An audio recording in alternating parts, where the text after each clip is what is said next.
And we're live. It is Tom Chenault. It is the Legacy Leadership Radio Show with Adrian Chenault, my little boy. And he is in miserable Colorado while his dad is over with Rob Sperry in Hawaii getting ready for the mastermind that Rob's having. Incredible people flying in. I'm going to miss a couple and they're going to be mad. Simon Chan, Darren Kidd, Michelle Barnes, Todd Falcone, Jason Tyne, God, Jessica Green. I mean, crazy cool people. We're going to have a blast. But right this second, I am over at Glenn Head's house. And if you guys don't know, he and his beautiful wife, they were huge Manatech people. They're still in the top 5% of earners there. They haven't done that been working their business actively for a few years. But guess what? They are bigger and stronger than ever. And they have dedicated their lives to helping the natives of Hawaii that are getting economically squeezed out. They are committed to building 5,000 affordable living places here, and they're making it happen so those people don't get kicked off. And these houses are built to last 7 generations. So it's really, really cool. I spent the morning with them. I'm the luckiest guy in the world that I get to hang around with people like Alan Newell. He and I have a background together that is unbelievable. He came out of the restaurant business at a much higher level than me, but similar backgrounds of understanding what it's like to grind it out and then get into a profession like this, which is basically the restaurant business without the restaurant, because all you need to do is just really be nice to everybody, make everybody feel like $1 million, and it doesn't even make any difference if the potatoes are lumpy. Just love them. And that's all we do in network marketing. And that wasn't a bad line. And I love you all. Let's go, Alan. Oh, let's go to Adrian so he doesn't get a complex. Adrian, how are you? You're lucky. I am good. I'm so happy about this show. It's been a long time coming. And Alan, I'm pretty sure I first connected with you through Clubhouse, it's fun. That's where I met him. I know. Yeah. It's neat that kind of has, like, it feels like 1,000,000 years ago, and it also has a legacy of really some very special people and relationships that came out of that. So, Alan, welcome to the show, buddy. Thanks for having me, guys. Hey, it is Clubhouse, and what a unique experience that was. It was, it was short-lived, but you're right. It made such an impact on so many people and connected so many people who were there. It was awesome. Yeah. That is so cool. And well, so you Alan, hold it for a sec. So you were an influencer there, and you're still hanging around with Victor DeJage. You're still hanging around with Doug Firebaugh and Jeff Welch and Troy Dooley. Somehow, I probably had nothing to do with my ego. I got kicked off the Cool Kids Club thread and that whole deal because those guys are all making so much money. They didn't have any time for us poor people.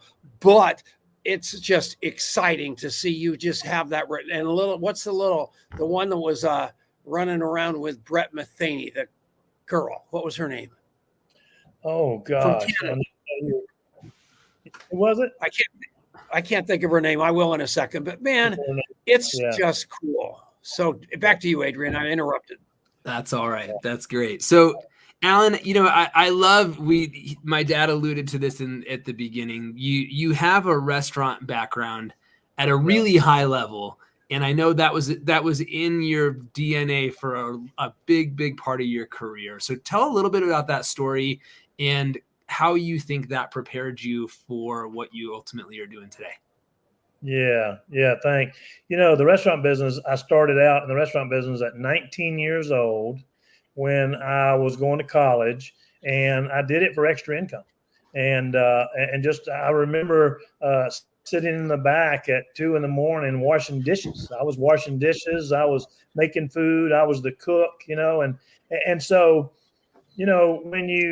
I was raised in the South. I'm a Southern boy, and we had manners, and we were taught to say yes, ma'am, and no, ma'am, and to treat people with respect and just care about people. And you wore your uniform pressed and cleaned. And when you were in the restaurant business and you did those things, man, you were popular. People loved you. And so I really loved what we were doing there and being able to help people. So it started from there. I owned my first restaurant when I was 24 years old.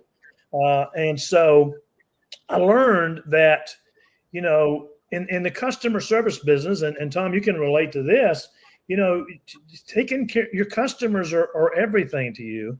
But what we learned too in the business, and I had some great people that I worked with, many that you guys know. One of the guys that I worked with that transitioned right after I did, or right about the same time I did, who was in Lone Star Steakhouse with us, was Jeff Bracken, and y'all know Jeff Bracken, and what a great guy Jeff is, and so he fit into our model well, because we realized that our customers, our number one customers, were our employees, the people that work for us, the people that were out there. Tom, you mentioned the daily grind. The ones who were on the front lines, who were serving the customers, who were taking care of the customers. And, we realized that if you created a culture, an environment of just leadership and of servant leadership, where you took care of those people. I remember I had a manager that I had to say to him, hey, you have to take 2 days off a week. We're not going to let you get burnt out. You've got a family. We want you to have more time at home. You have to take a vacation each year. And so we progressed through that and worked, and we had restaurants all over the country. And then we started Lone Star Steakhouse. We were in a PepsiCo franchise for many years. And then we started Lone Star Steakhouse in the late 80s. And the first Lone Star Steakhouse was in Winston-Salem, North Carolina. That's where I'm from. I'm from actually a little town, a little suburb called Clemens, North Carolina. And we built this about 8 miles from my house. And we came into, it's interesting when you talk about how similar these businesses are, Tom, is that we came into the industry when there was Ruth Chris and there was Western Steer Steakhouse. And there was nobody in the mid-scale steakhouse industry. And we came into that space at that time and had peanut shells on the floor, had the Texas Star. We had the country music and the dancing and just an environment of fun and excitement and amazing food that wasn't your low-end steakhouse, and it wasn't Ruth Chris. It was mid-scale. We would have an hour and a half wait for lunch. And so, so we just really, and people used to say to us all the time in the restaurant business, and I will say this too, and in the company I'm with now, and the people that you surround yourself with. Tom, you were naming off names, and I saw where Whitney said it was Angel that was in Clubhouse with us. Angel Fletcher. Angel Fletcher, that's right. Yeah, no, Angel's she's such an angel. She is. She really is. And so Angel Chandler. There we Angel, go. That's right. There it was. That's right. There you go, Tom. Yeah. As we get older, we're not losing our memory, especially when you're in Hawaii with that beautiful sky behind you. And so, people said, how were you all so successful in the restaurant business? And what we were was a whole bunch of restaurant people. We were people who thought the same. We had the same culture, the same values. We were people who grew up in the industry. And so we knew what it took to be successful, and we knew what it took, how to treat people, and we knew how to treat customers, and we knew to take care of our walls and our foundation. The foundation was so important.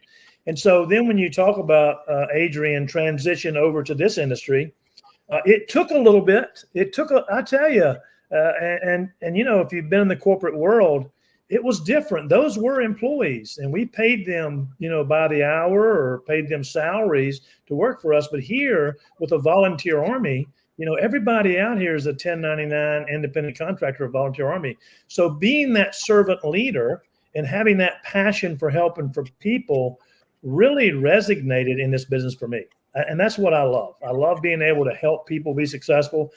Let's just take Jeff Bracken, okay? And Jeff Bracken, as you know, is extremely successful in this industry, okay? He's one of the top income earners in the world, and he's an outstanding guy from St. George, Utah.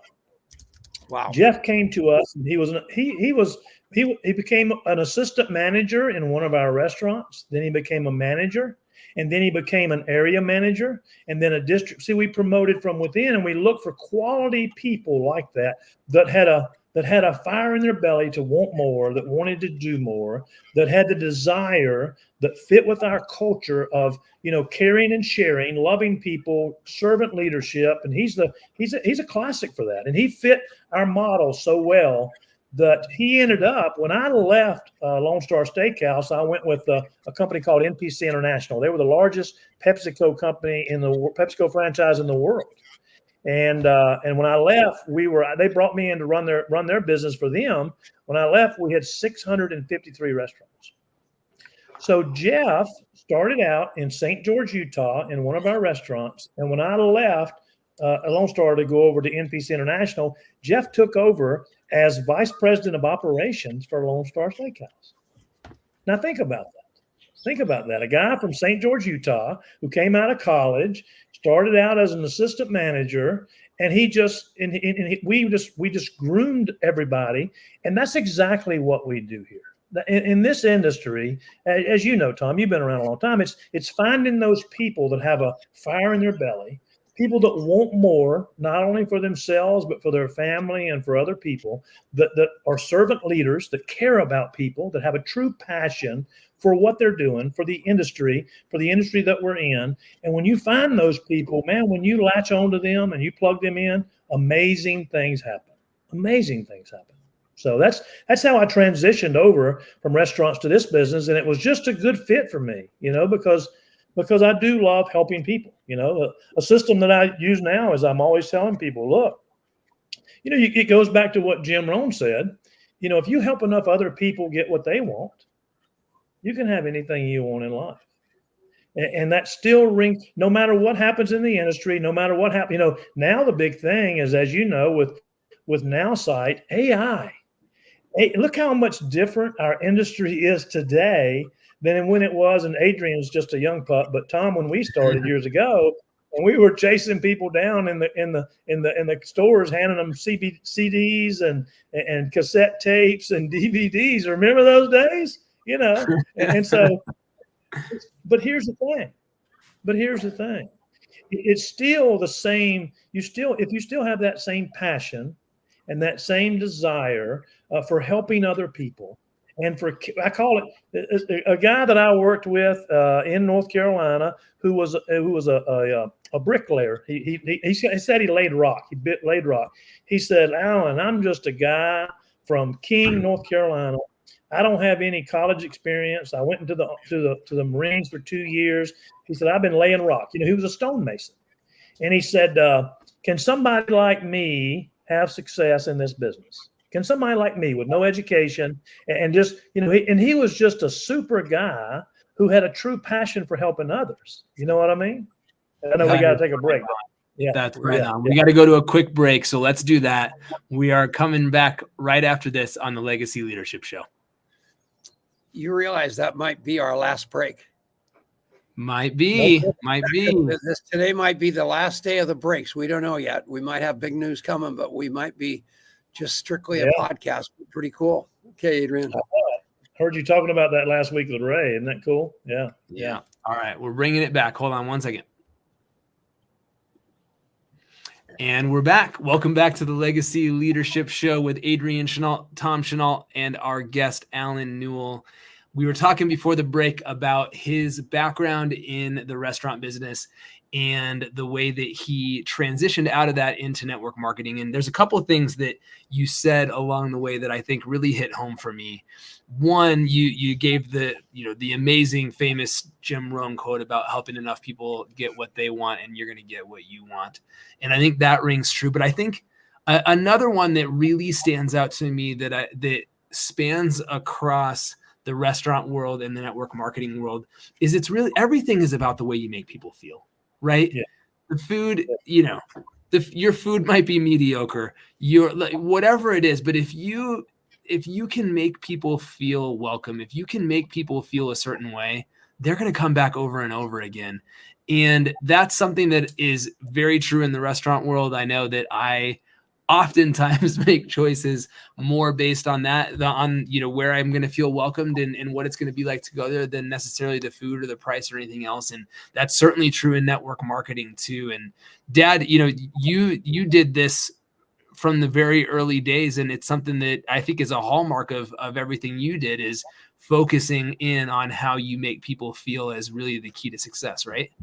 Well, when you had high prices, no liquor license, and terrible food, there had to be a reason to get the people back in the door. And what I finally figured out was they would rather hear their name than have a filet mignon. And as a result of that, we got really, really good. And it was a parlor trick. We looked for the person least likely to get a compliment, because that was me. I had a beautiful older brother, a beautiful younger brother, all muscles, and a beautiful sister. And I was this runt. And they were always, everywhere we went, everybody talked about everybody but me. I was just a normal kid, but nobody ever talked about me. So when somebody would talk about me, my brothers and sisters were flabbergasted and happy. And I just did that at the restaurant business. I looked for the person least likely to get a compliment. We complimented whatever it was they liked about themselves. I grabbed my ear because it was usually earrings or a hat. And then we would write it down. And the next week they'd come in and we would say, "Where's your sister?" We wouldn't say, "Where's your ugly little sister?" "Where's your sister? We loved her earrings last week." And the people would love that and come back. And that's all it took. And remember, we ended up being the most successful restaurant in Littleton, Colorado, with that simple philosophy of making that's what they do at Mary Kay, the queen for the day, that television show. They look for that person to make the queen for the day. And that's what I centered my life around. And it's what I still do. It works. Yeah. Yeah. And I know, Tom, when I saw you at Faith Over Fear, I heard you long before I saw you. As I was coming down that corridor, because you're always, in a happy mood and got a big smile on your face, and you're loving on people and laughing with people and having a good time. And that's what we wanted to create. You're exactly right. The guy that I was talking about earlier called it caring and sharing. When you truly care about people, you know what I mean? When you care about people and you make them feel good, going back to the book, How to Win Friends and Influence People, one of the sentences in there that has always stuck with me is that every single person in today's world, people are going through a lot. Times are tough for a lot of people, but every single person you meet, right? Every single person you meet has a sign hanging around their neck. And that sign says, "Make me feel important." And if you don't forget that, and if you remember that, and if you remember that every single person, that's what you're right. Knowing their name is so important. I was one of the things, Tom, that I didn't like about the restaurant business as we grew. And so I'd come in these restaurants and I would be on the road for 3 weeks out of a month seeing restaurants. Some restaurants I wouldn't see, but maybe once a year. But I was really adamant about making sure my employees wore name tags. Why? Because I wanted to call them by name. Yeah. I wanted to call them by name. Yeah. And they would say, "I can't believe you remember my name." And my regional manager would go, or district manager, he'd go, "Well, you are wearing a name tag." I'm trying to remember who this was. There's a really famous, like a top person outside of network marketing who was talking about having gotten their start in the restaurant business and managing restaurants, and talked about that early in their career, that was their key to success. They would travel with this big bag of notebooks and they would write down names and stories and all this stuff from their employees. And that was truly the thing that they thought made the difference. And it's so true. It's so powerful. And I think it's more important than ever in network marketing and beyond, because increasingly, right, I go to Amazon, I go to this, I go to that. I don't ever hear my name because I'm not talking to anybody. And when suddenly I'm put into this place where I feel seen, where I feel a sense of belonging, where all these things happen, I mean, it's you forget how hungry you are for that until you experience it, and it can be the difference maker. And so we're going to talk a little bit more about that on the other side of the break. We're going to talk about what it means to be a servant leader, because that's really what Alan has poured his heart and his life into over the last 20 plus years. And this has been a great conversation already. It's going by way too fast, but stick around. You're listening to the Legacy Leadership Radio Show for at least a little longer on the Genesis Communication Network. All right. Quick break here. Say hi to a couple people. We got a real J. Michael Smith is a real restaurant guy of a high caliber. He's on here, and a Hawaii guy. So we're checking all the boxes for J. Michael, we love you. And Lucian's here. Debbie, hello. Christina, Steve Bastrom, Whitney DeVos, Sven, thank you for being here. Here we come. We're going to come back right after this. And we're back. We got a nice long segment here on the Legacy Leadership Radio Show with Adrian Chenault and Tom Chenault. Darren Adams commenting live from Tasmania. That's pretty fun. We love you, Darren. And this is awesome. It's so fun that this is an international, global show, and we're having a great conversation. Victor is in the house. We love him. And so this is just awesome. And so we were talking before the show, Alan and Tom and I, about what we wanted this thing to really be about. And Alan, you said that for you, really the most important thing that unifies everything you do is servant leadership. And that's something that I think a lot of people pay lip service to, and not a lot of people really do. And so would you start just by telling our listeners what being a servant leader really means to you? Well, I thanks for that, Adrian. One thing is I have to say, and people, you're not going to be around me long and not realize that I love God and I love my family. And I don't hide that. It's something I'm proud of. And being a servant leader in today's world is just so powerful when you can connect with people and you can serve people. And so a lot of times people think that when we're in this, when we are having success in this industry, in this business, that we don't do a lot of things. But listen, this past winter, when it got cold, my daughter is on the board of a church, and she's on the board of a rescue ministry. And so she works with homeless and addicted people, and she serves. And so she said, "Hey, Dad, I signed you up down, and you can't call it the homeless. You got to call it the unhomed, or the rescue shelter, where it was the warming shelter. When it got, I live at the beach, but when it gets below 32 degrees, they open up a shelter for people to come, and we feed them and we house them and we put them up in there. And we have a trailer that has a shower, a shower. And so I was manning the shower the last day of the event that we put on down there. It was a 5-day event because the temperature got cold. And so, when you're a servant leader, you look for opportunities to serve others and help others. You just don't wait for somebody to come knocking on your door. You get out there in the community and in your world and in your business and in your community, and you serve others. And so servant leadership means that when you look at the successful people in the world, and it's how can I help you? I call it caring and sharing, which a friend of mine coined that phrase years ago.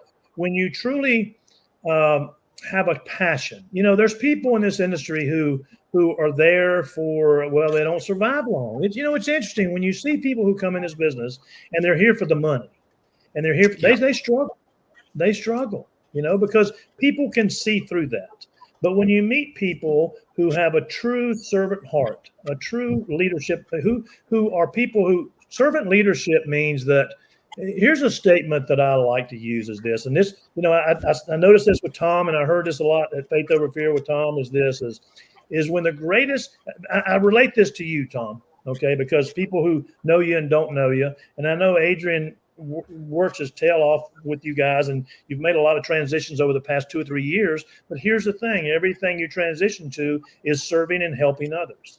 And when the greatest leaders, and talking about service leader, what is a servant leader? When a servant leader's work is done, the people say they did it themselves. The people say they did it themselves.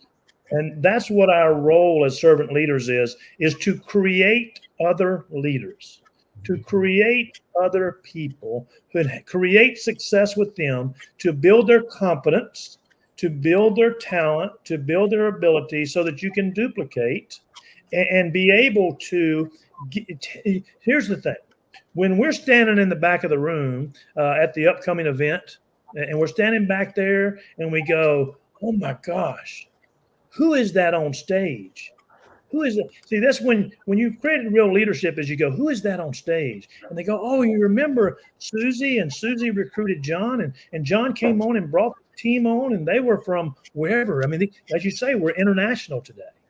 And then, but what they're doing is you hear them speaking the same love, the same passion, the same culture, the same philosophy that we have created within our group as servant leaders. When they're speaking that same message of love, caring, and sharing, you know what I mean? Then we go, yep, we're now having success.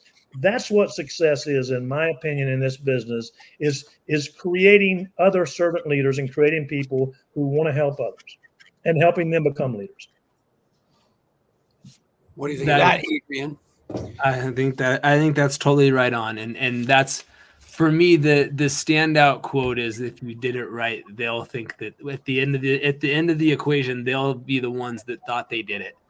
And that's what it's all about. And you know, being a leader is not about having all the spotlight on you. And you know, one of the things that I'm going to throw your we need to get his website up here. So, by the way, if you're getting a ton of value out of this, you definitely want to go check out Alan online, and you can find him at walanNewell.com. So make sure you go and do that. I'll put that link in the chat as well. This guy is just bringing the rain. And so thank you so much, Alan. What I was thinking about, though, is what it really comes down to in my mind is I think that network marketing and the restaurant business have another similarity, which is really, they're kind of an apprenticeship business, aren't they? You know, you go and you hire this high school kid who doesn't have any clue how to do what they're doing, and you put them through the paces and you teach them how to do the thing, and then they learn how to do it. And lo and behold, you know, some of those kids decide they really like that business, and one of these days they end up the CEO or the manager or the owning the restaurant or doing all the thing. And the same is true in network marketing, right? There isn't really a playbook of how to do this thing the right way, or there's too many of them, one or the other. But there isn't this accepted standard. And so what do? You go and you find a mentor who's going to show you how to do this thing the right way, and then is going to get out of your way as you learn how to do it and let you shine and take the credit and do all the things. And the leaders who do that the most times and who teach people how to do that, those are the ones that are going to win you're going to win the day. That's how you win the day, isn't it, Dad? 100% right. And the restaurant business, you take a look at the great franchises, they all do the same thing over and over again. They make it simple. It's duplicatable, whether it's making franchise or doing your network marketing business. And that's why when you go in the restaurant, you want to recruit the manager, because I'm telling you what, that guy's working 24 hours a day. So he knows how to work on Friday night, Saturday night, and all day Sunday. He knows how to motivate people for no money, because that's the name of the game. You give them titles instead of money in the restaurant business. The difference is that that's forever. In our business, we do the same thing, except there's absolutely no limit as to how much money that can be made. And that's what you point out.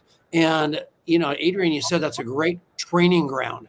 And it is, because you just learn so much about human nature. And if you are good in the restaurant business and you're good in network marketing, you can literally go take over a country. And that's what we need to do. All of us need to realize that's what we've got in our hand if we just choose to pick up, not the sword, the magic dust, and make people feel better about their lives and just love like crazy, then love more. And it works. There's a woman named Victoria Barron out there that was in charge of this huge, she was a big distributor in another company. And I'm in a room with her, and she's over there glaring at me, and I'm glaring at her. And I go, who's that woman? They say, Victoria Barron. I go, what's her story? She's glaring at me. She goes, oh, she's the king of the mountain, man. She doesn't understand who you are. I said, okay. So I'm going to go meet her. So I look in my phone, popped her name in there, and she pops up.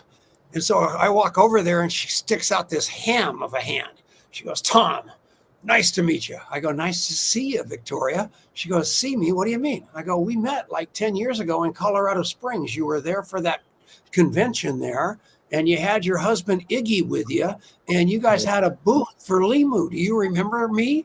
And she's going, I've never seen you before in my life. That's the power of remembering, because she melted in front of my face. And she and I today are great friends, and she does not mind me telling that story. because that's what we're all posturing, but you win with love and you win with remembering and letting people know you remember. Tom, that I love you said that, because that's kind of the philosophy of what you started when you started you and Adrian started contact mapping, was to be able to do that. And so I use a simple system here, and they say the KISS method. They say keep it short and simple. Sometimes they say keep it simple, stupid, but I use it as this: is K is for connect. The KISS method: connect with people, invite people. Okay, connect, invite, share, and then the last S is stay in touch. Connect, invite, share, stay in touch. That's the KISS method that works in life, but it also works so well in this industry, because I have so many people that, I just had a lady 2 weeks ago that reached out to me and said, hey, I want to take a look at what you're doing because I'm ready to order some of your products. This is a lady, Tom, that I haven't seen. I went to high school with her. And I know her, I know her husband, I know her sister really well. I know her sister probably better than I do her. But because we've stayed in connection, stayed in contact with people and communicated with her. And I said, how's your husband doing? She lives about an hour and a half north of me on the coast of North Carolina. And so that's so important in today's world. That people think, well, the internet, you lose that ability.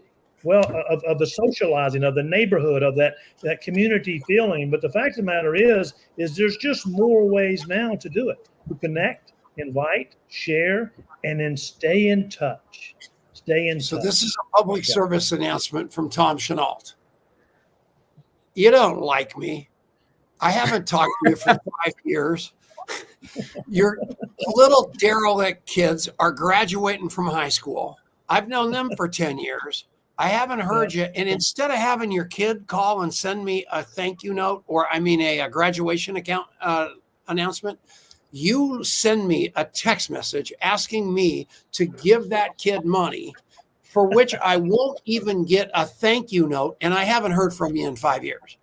Yeah. No, don't do that. Put me on a rotation, or remember, every 3 months, call and say, Tom, how's your dog? I'm going to get that. And then I'm going to get the inevitable note about your kid's graduation. And I'm going to send them $50 and ask you to make them send me a thank you note.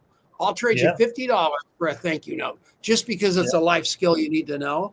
You guys, you parents out there, I am telling you, it is a crazy maker.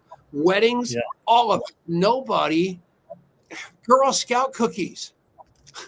I don't want to buy it from the parent. I don't want to buy it from you, Adrian. I want to buy it from your kids so I can hear the cute little pitch, which Adrian makes his kids do. Heck. Take us to a break, Mr. Rant. We got 15 seconds. That was a break from Tom Chenault. God bless Genesis Communication Network. He had us on the air for 12 years. 500 stations, and he's going away. We love him. We'll be right back. Ad baby. That was very cute. Yeah. Oh my goodness. I love it. Did you see Bengay the Third's here? That's awesome. JW, thanks for sharing the show. Super, super cool. And Victor is just, I love that guy. Victor, if you're still here, thanks for I love his food pictures. They're the best. When I was in New York, it's been, I think it was summertime. It was last fall, and went and had dinner. Met Victor, and he took me to restaurants and showed me around town and showed me how to ride the subway, because I'd never done it before. And just a great guy. Yeah, he's adorable. I love that guy. And we took pictures of our food in the restaurant we were eating in. It's what he does. Darn well better, man. That's awesome. All right, we're coming back in 10 seconds here. Here we go. And we're back. It's Alan Newell, my little boy, Adrian, Victor. And we were talking about Victor, and I want you guys to friend him up on Facebook.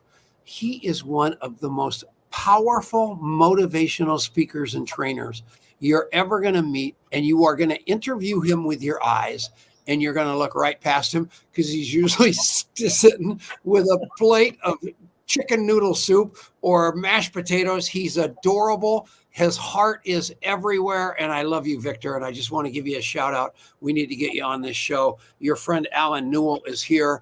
I love him too. And thank you, Alan, for being who you are in the world, man. It's an honor to get to work with you. It's an honor that you did so much for Bracken, that he's so rich now. And it's all good. And it's all the skills we learned. Yeah. And kudos to you guys too, and all you do, and bringing people on here and sharing, just sharing people's wisdom and sharing knowledge, and just what a gift it is to be able to come to people. Now, you said it was 12 years you've been doing this, and now you're going to switch over to the latest, greatest technology, podcasting, which you'll be able to reach, you already reach millions of people, but that's the key, is to be able to reach millions of people all over the world and just share love, just share a message with them of hope. In today's world, people are looking for hope. They're looking for an opportunity. And let me tell you, they're looking for a community to be associated with. A lot of people join our industry, and you know what they join it for? The community, the friendship, the people to associate with, to get to meet the Tom and Adrian Chenaults of the world, to get to meet the Debbie Stellas and the Victors and all these people that we're seeing on here we're talking about. I just started working with Christina Perry. And Christina, y'all may remember her from years ago. She was extremely successful and kind of went out and did another venture. And she contacted me it's been a couple of months now, and said, I so miss the community and just the love that we share, and the camaraderie and the teamwork that direct sales provides. I just miss it so much. I'm ready to get back involved, and I'm ready to share that love again. And she's a true person with passion you're just gonna see, she's gonna bring her light and her love and her shine back. And that's what I love about this business, is I could sit here and name off people that are watching right now. But we know that so many people, especially the old timers like us, Tom. Adrian's still kind of, you said your young pup son. I'm just wondering, are you going to call him that until he's 70, right? My little boy, for sure. Yeah. Oh my gosh! I just can't believe you took off to Hawaii and didn't take your little boy with you. Well, yeah, I travel for free, and I'm so frugal that I just don't want to spend the money on him. So he's got to work, man. The guy's got, they got that Now side got acquired, and then they went and did that deal with Herbalife, and that made it 1,000 times bigger. And then Eric, the poor kid, is working 24/7. And he thought I was going to be taking up the slack, but he has found out that is not ever going to happen. I'm just going to spend the money he someday will make me. So that's that simple. we know, Adrian, how that works is Tom, you just put him in, he's like a wind up toy. You just wind him up and turn him loose, and he'll talk to everybody. And then you do all the work behind the scenes to kind of rein everything in. I know how this works, Tom. Well, here's the deal. And you know this as well as I do. You, Alan, are probably I know how many auto ships you've got and how brilliant you are and all that horse. But I'm going to tell you something. Your real value is just the people you know. You can get stuff done because of the people you know. And that's why Adrian and Justin and Steve and Michelle Wallach and all these people really, really keep me around. They tolerate me because I know so many people, and that day's going to come when they need something I've got or somebody I know. And then they're going to say, oh, we love that son of a gun, until I out of sight again and it goes back to the other way. But I'm going to tell you, I like being that because there's just no expectations. So I don't have to worry about letting anybody down. It's Amen. Cool. Yeah, I'm the same way. Yeah. And my daughter always gives me a hard time. She says, I hear you say the same things over and over and over again. I say, yeah, you've heard me say that, but they haven't heard it yet. I get to tell it again. I get to tell the stories. I get to tell the successes. I get to share in the successes of people and just edify people. Somebody said, the love the way we edify each other. Man, that's, if you want to be successful in this business, edify. When that person gets their first customer, you edify them, and man, that's a victory. That's a massive victory. They just got their first customer. They just got their first paycheck. They just got their first whatever it is, rank advancement. They just went on their first trip, And man, and boy, you're talking about, and see, that's why people, and I'm not telling you guys anything that you don't already know.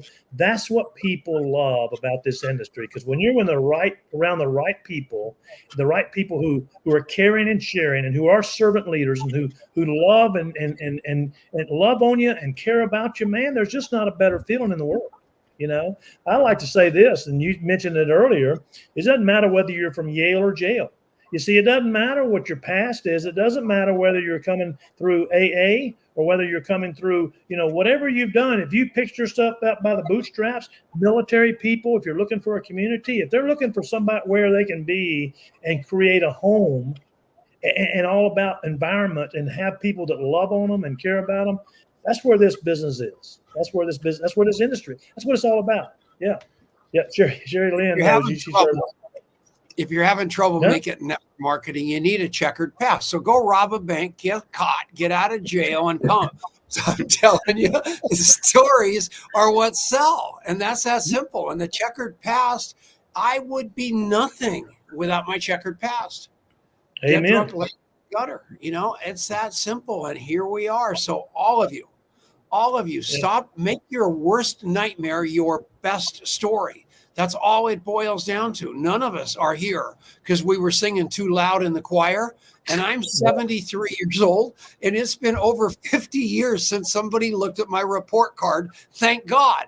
What they look at is how nice I am. They look at how well I remember you. It's you guys, please fire your brain, hire your heart. Right, Adrian? Amen. And speaking of fired, I think GCN is so mad they fired us and shut down the radio station. We got to get out of here. Signing off for the last time ever on the Genesis Communication Network. Thanks for listening to the Legacy Leadership Show. Who's our guest next week? Gordon Hester. Oh, do you know him, Alan? I don't know Gordon. No. I know the name, but I don't know Gordon. Yeah. He's the liaison between the United States of America and the network marketing world. I mean, he is such a muckety muck. You would not believe it. It will probably be one of the most boring shows you ever watch, but it will be full of knowledge. He's a little on the dry side, so he's probably watching this ready to kill me right now, but let's face it, he's not Jerry Lewis. So at the end of the day, it's going to be a great show because we are under attack from so many different directions of people. We shoot ourselves from within. So watch the show next week. But whatever you do, track. And I love that WallenUhl.com. So go to WallenUhl.com. I love your website. And it'll be great. And you look up Glennon Marion Head. She wrote a book called The Revolutionary Agreements and she coached the world on it. And she is just a difference maker here in Hawaii. And her husband is just doing tremendous thing to help these people that live here have affordable living, not just housing. And he said, hi, Sean Murphy. He said, if you see somebody working at McDonald's, know it's one of 3 jobs. No one can make a living on this island, 8 hours a day. And my Uber driver on the way over to Glenn's beautiful home was telling me that I was talking about it to her, and the kid's young man rents $1,800 a month, and he works 3 jobs to pay his rent and live his life. And that's no way to live, network marketing is certainly an answer, but also getting to the bias tax and helping out is something too. So you guys try to do what you can. How about Sean Murphy and those? We're off the air, so we can talk about the crazy. What are those things? Goats that are doing all the hopping, or sheep, or what are those things? Goats, man. What are they? Goats. Those son of a guns can run. I think we ought to do a fundraiser around see how fast Sean could catch one in that field, and let one of us have a bunch of, I don't know what they eat, but have ham in our hand or something so we can pass it. So running. It would be hilarious. It'll be goat wrestling. Yeah, goat wrestling. Yeah. Oh, yeah. Alan, thanks so much for being here. Great show. Thanks, everybody, for watching. And we'll see you next week with Gordon Hester. Yeah, look at Stacey Cassidy. I want to talk about that. Stacey Cassidy, she obviously knows you because I've never seen before. She had an aneurysm in 2022. And instead of that keeping her in bed, she uses that as her catalyst to go have a bigger life, to bring people into our business and show the key to the deal is never give up, any of you. Yeah. Any of you. Don't give up. That's the key. All right, man. Michael That is Smith, it. J. Mike. How about him almost dying? Do you know him, Alan? Yeah. Yeah. I do. Oh, my I do. That guy had some problems, heart problems. And Absolutely. he's an old restaurant guy in Colorado in our neck of the woods. Yeah, we He love is. him. He is. We had restaurants out in Breckenridge and Vail and Denver, Colorado, and then Utah as well. Yeah. Man. Is Alan Newell enough of a one-upper? Did you hear that? Holy mackerel. He knew every restaurant of yours. You better send him a gift certificate. All right, you guys. I love you all. guys. This is How great. about Glenn Head's house? This is where How he about wakes that up. view behind you? Yeah. I know. Is that crazy enough? Yeah. It's Yeah. That, unbelievable. for people who don't know, that is not a background. Tom is in Hawaii right this minute. Yeah. Yeah, I'm going to an event with Rob Sperry, and then I haven't even told my wife yet. I'm going to have him Federal Express over my passport, and I might run down to Australia because I'm halfway there, and just There you talk go. to some friends of mine down there. But to be Right. able to do that and get paid every inch of the way, not a lot, enough.